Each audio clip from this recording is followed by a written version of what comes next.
your host and to welcome you here this very special occasion while visiting Denmark and Copenhagen. What unites us all here today is a deep concern about Europe's competitiveness and security, but there is also a shared belief Europe's setback can be turned into a comeback when and if political leaders and business leaders in a spirit of partnership make the right decisions fast.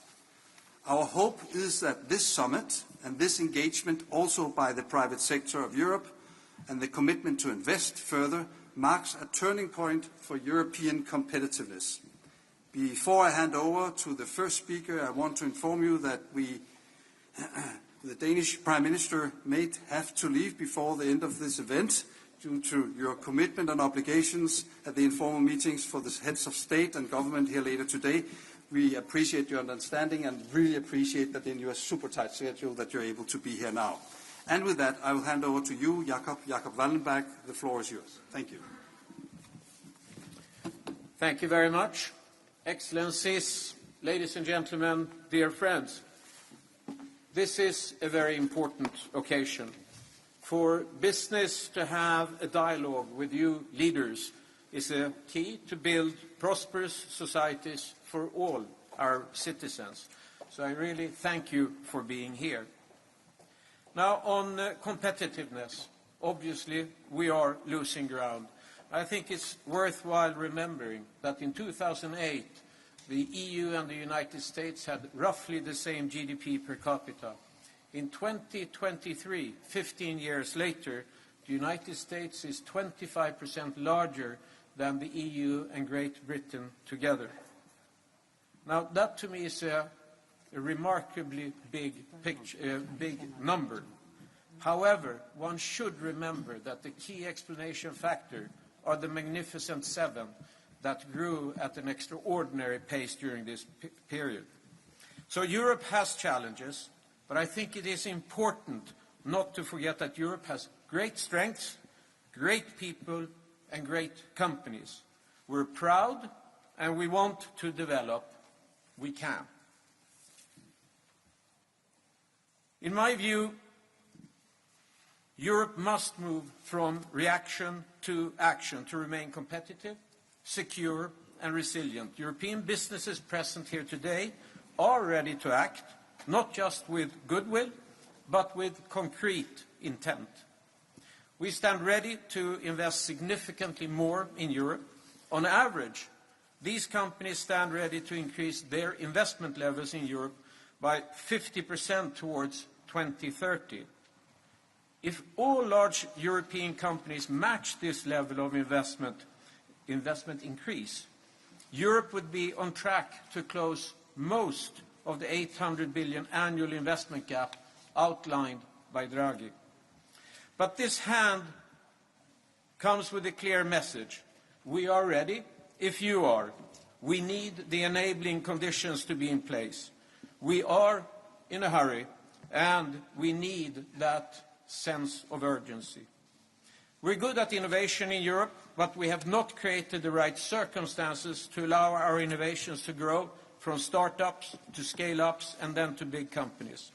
For this to happen, we must firstly channel European private capital to the innovations and stop the capital from sleeping in bank accounts or in mattresses for that matter.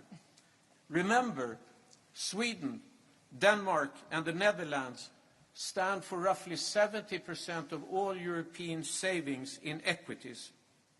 The rest of all savings is in savings accounts. Now imagine if we unleash the financial power in our mattresses.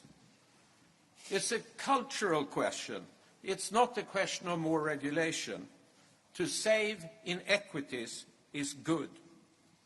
Secondly, we must create a true European internal market through simplification and harmonization, also in areas such as telecom and energy.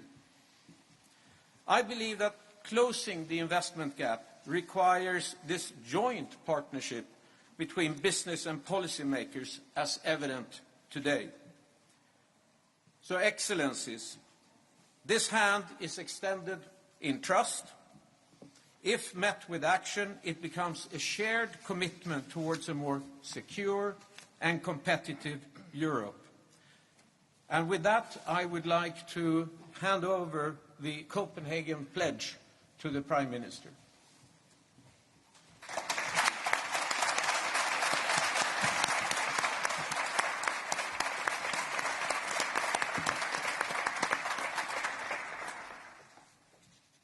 Thank you, Jacob, and thank you all for being here today. Your commitment today means a lot to all of us standing here. And I would like to start by saying that I believe that we are on an important mission together, not only in looking into the beds where the European sleeps, I understand, but also, of course, to create a much stronger Europe, a Europe that is able to compete globally, and a Europe that is capable of defending itself. I totally agree with you, Jacob. Europe is an amazing continent. Some of the world's greatest and most innovative companies were established here, and I see many of you represented here today. But as we all know, we are also challenged. Our competitiveness is challenged, and we risk falling behind a global race going faster than ever before. As everybody here knows, it's often said that US innovates, China replicates, and we regulate. And unfortunately, part of this line is true. We have to change it. Together, we need to lay the foundation for a even stronger and richer and, of course, also more resilient Europe. I am very happy to see that the defense industry is so well represented here today. With the war going on in Europe, we face, and I know that everybody knows that now, we face the greatest security challenge since the end of the Second World War, hybrid warfare and violations of NATO's airspace. So we have to be able to defend ourselves, and the purpose of the informal European Council later on today is actually to assure that we can achieve that. So we need to translate military needs into very concrete deliveries from you. Our ability to scale up production. We have to remove barriers, and we have to deliver real capabilities. All that is very crucial. So to put it very shortly, if you do not succeed, then we will not succeed, and that cannot be the conclusion about Europe. And we cannot wait for others to do the job for us as Europeans. The era of buying cheap energy from somewhere, goods and security from abroad is over. And we need to take on the responsibility on our own shoulders. That's the purpose of the meetings today, and I think we have started it very well out by being here. So once again, thank you. And Emmanuel, the French President, welcome.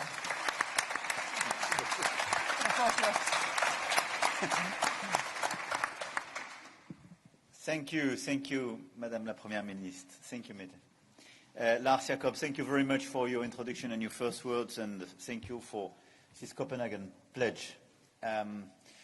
Look, I totally share first the assessment and what Madame Prime Minister just said.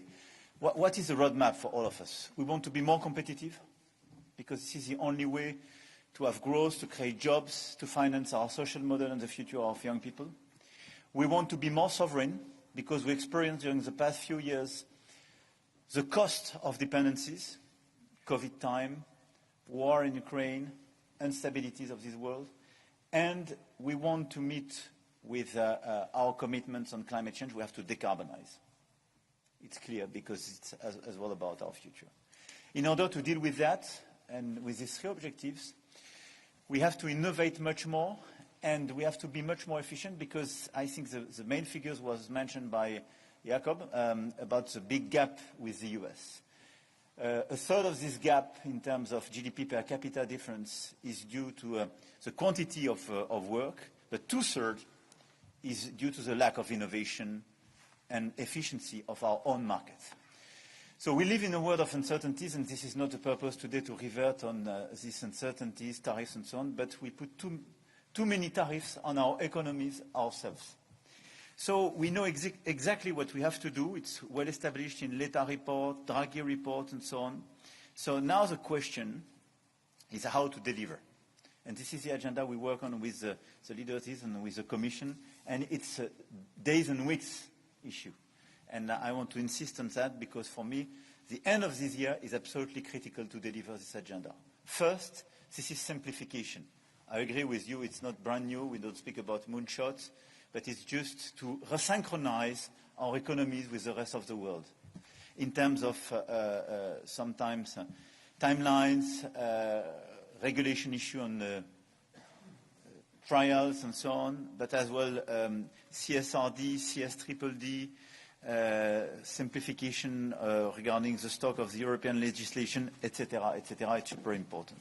Second, the deepening of the single market. Everywhere we still have barriers, we kill the potential for all of you to have a domestic market of 450 million citizens. This is the biggest market, the biggest developed market with 23 million businesses and 450 million inhabitants. In a lot of sectors, we still have too many barriers, too many regulators and so on. So this is our agenda, and in this regard, the implementation of a 28th regime is clearly a very important move forward, and we back this approach. But telco and energy, as mentioned, are as well key focus to deliver that. Third, innovation.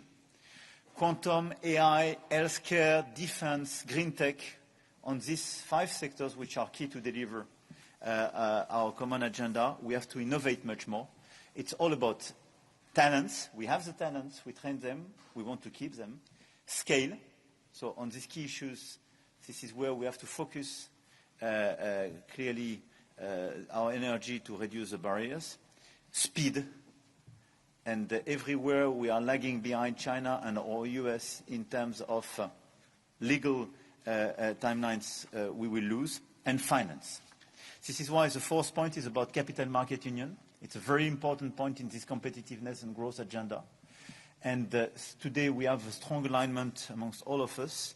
So it's simplification of the current regulation, because you were right. 75% of the financing of the economies in Europe are financed through banks and insurance.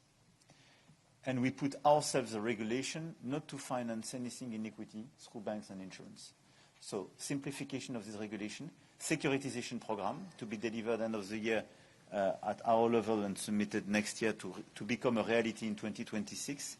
And obviously the capital market union itself with a reform of the supervision and simplification of our procedures and incentives to go to equity and innovation. We are the biggest place for savings, but a third of these savings just go to finance bonds and equity elsewhere, which is crazy. And the rest is largely over-financing our own bonds and not sufficiently our technologies. 5th, climate and energy. And this is the work we will finalize in the weeks to come to have enablers, but it's clear that if we want to deliver, and we are committed to this agenda, we have to work very hard, and I don't want to be too long, but we have a few moonshots on climate and energy and decarbonization in terms of financing and organization. And my last point is about European preference. It was till recently an awful word, totally impossible to be pronounced in a business meeting.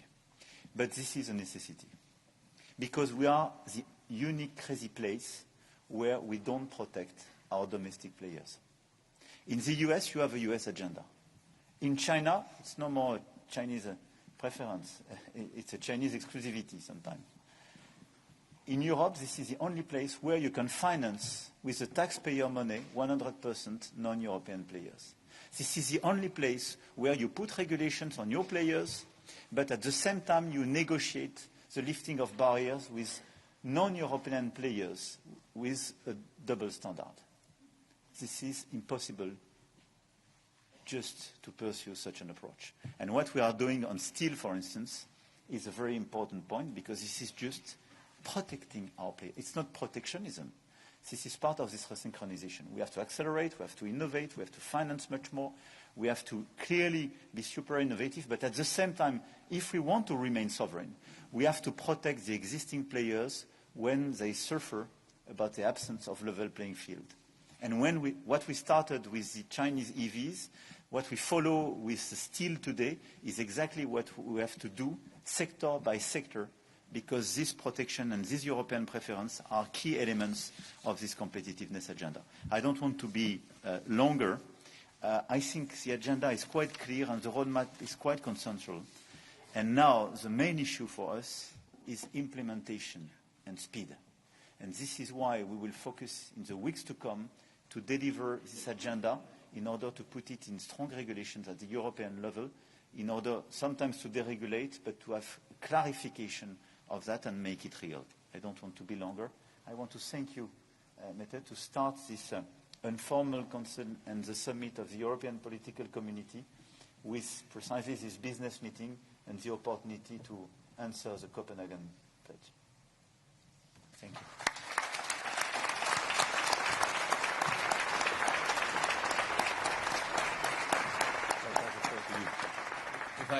If I could leave the word, Prime Minister Tusk. Thank you very much for your invitation. It was my almost obsession during our Polish presidency, what we are talking about here today. I mean, especially the regulation. I know you prefer the term simplification. I prefer the term deregulation, and I know why.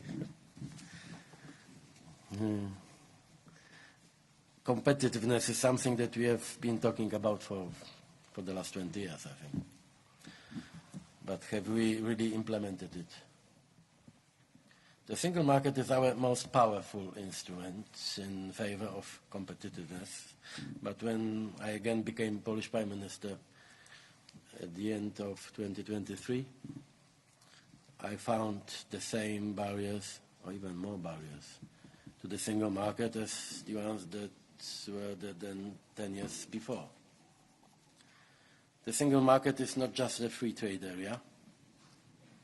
It is a common good, so we need to have an honest diagnosis and act on the problems that we identify. I think that I can say that we in Poland have done our homework, and we have done the diagnosis work. And we didn't do it by ourselves, by the government alone. We have worked hand in hand with our businesses, our managers, business organizations, hand in hand with those who are the addressees of what we do.